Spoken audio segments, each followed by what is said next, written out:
यह सिर्फ एक डॉक्टर की कहानी नहीं, यह भरोसे, इंसानियत और साझेदारी की मिसाल है।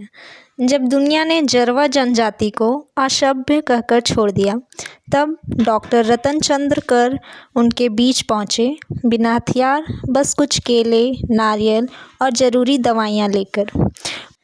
उन्होंने महामारी की चपेट में आए जरवा लोगों का सिर्फ इलाज नहीं किया, बल्कि उनका डर तोड़ा, विश्वास कमाया और एक जनजाति को खत्म होने से बचा लिया। जंगल के बीच बने उनके छोटे कैंप से लेकर पद्मश्री सम्मान तक, ये सफ़र बताता है कि असली बदलाव ताकत से नहीं, सम्मान और साझेदारी से आता है।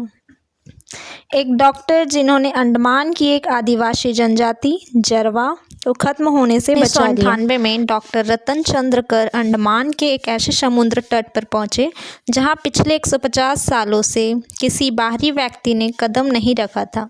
सालों से अंग्रेजों और शिकारियों द्वारा प्रताड़ित वहां रहने वाले जरवा लोग झाड़ियों के पीछे से तीर कमान ताने उन पर नज़र रख रहे थे। डॉक्टर कर के पास ना कोई हथियार था, ना उन्हें नुकसान पहुंचाने का कोई इरादा। वह सिर्फ कुछ केले, नारियल और दवाइयाँ लेकर वहां गए थे। यहीं से शुरुआत हुई विश्वास की, और इसी विश्वास ने आगे चलकर पूरी जरवा जनजाति को खत्म होने से बचाया। 2 साल पहले पेड़ से उतरते हुए एनमई नाम के एक 15 साल के जरवा लड़के की टांग टूट गई थी। जब डॉक्टर कर उनसे मिले तो वो पानी तक पीने से मना कर रहा था।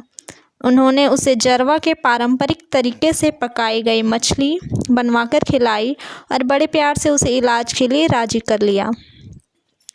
डॉक्टर कर ने उसे 5 महीने तक अपने बच्चे की तरह संभाला और देखभाल की। जब एनमई ठीक होकर अपने लोगों के पास वापस गया तो उसने बाकी जरवाओं को डॉक्टर की अच्छाई और देखभाल के बारे में बताया। इस तरह बाहरी लोगों से उनका डर थोड़ा कम होने लगा। 1999 में एक और खतरा आया, खसरा की महामारी। जरवाओं को इस बीमारी से लड़ने की कोई प्रतिरोधक क्षमता नहीं थी। 255 लोगों की जनसंख्या वाली इस जनजाति का अस्तित्व संकट में था। डॉक्टर कर ने जंगल के अंदर ही एक छोटा सा मेडिकल कैंप लगाया। उन्हें बीमारी से ही नहीं, वहाँ के लोगों के अविश्वास से भी लड़ना था। कई लोग वैक्सीन को जादू टोना मानते थे और मरीजों को जंगल में छिपा देते थे, लेकिन डॉक्टर कर ने हार नहीं मानी। संस्कृति के प्रति सम्मान और अपने ज्ञान से उन्होंने लोगों का भरोसा जीता। महामारी के चरम समय में उन्होंने 100 से ज़्यादा जरवा मरीजों का खुद इलाज किया। उन्होंने उनके लिए एक खास वार्ड बनवाया जहां सलाइन की बोतलें लटकती थी और साथ में पारंपरिक जड़ी बूटियां भी होती थी।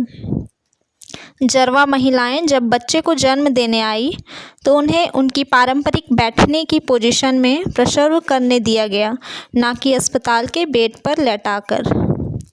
डॉक्टर कर कहते हैं, कई बार उनके तरीके हमारे तरीकों से ज़्यादा समझदारी वाले होते हैं।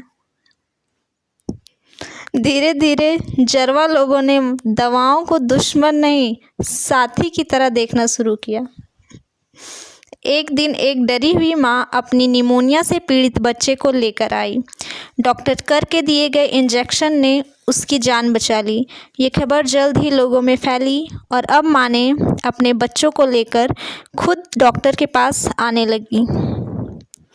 डॉक्टर कर कहते हैं, हम उन्हें असभ्य कहते हैं, लेकिन उनसे कुछ सीखा जा सकता है। उन्हें प्रकृति की भाषा समझनी आती है, इसलिए 2004 की सुनामी में भी एक भी जरवा की जान नहीं गई।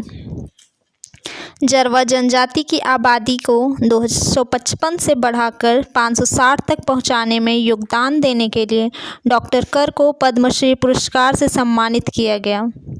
डॉक्टर कर का योगदान सिर्फ उनका इलाज नहीं, बल्कि उनका भरोसा जीतना भी था। डॉक्टर कर की कहानी हमें सिखाती है कि दुनिया को जोड़ने के लिए ताकत या दया की नहीं, साझेदारी की ज़रूरत होती है।